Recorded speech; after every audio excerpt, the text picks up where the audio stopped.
Nursing intervention for family in crisis, single-parent families. Factors influencing the situation. The problem of African American single mothers living in poverty is associated with a range of socio-cultural factors. According to the research conducted by the NewsOne website, 72% of African American children are raised in single-parent households. Compared to countries like Ireland and New Zealand with relatively high rates, the United States exhibits the highest percentage of children living in Black single-parent families. Furthermore, a significant portion of single-parent families are families with single mothers. Thus, Mrs. Brown's situation can unfortunately be regarded as common. Despite the U.S. health system providing care to those in need, financial aid required to facilitate care to individuals like Mrs. Brown's mother does not come from the government. Because Mrs. Brown has no medical insurance for anybody in her family, providing her mother with the necessary medical procedures on her income is impossible. The crisis is linked to the fact that the burdens of the entire family are on the shoulders of Mrs. Brown, and her inability to find a job is another contributor to her depression. Type of crisis situation.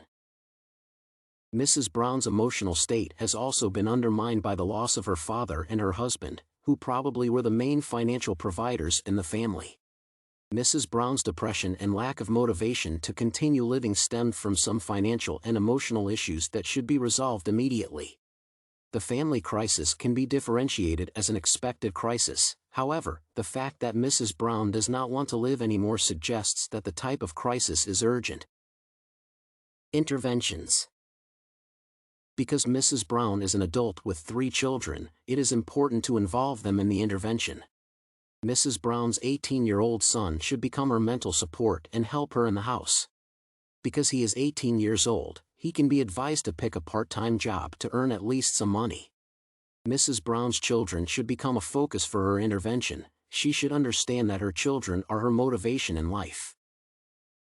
Additionally, Mrs. Brown should be advised to join a community support group to share her problems and experiences with other people.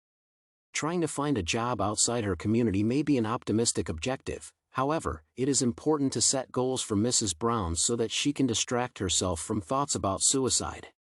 Nursing strategies to help Mrs. Brown improve her mental state should also include attending to her spiritual needs, implementing behavior modification techniques, and being overall supportive.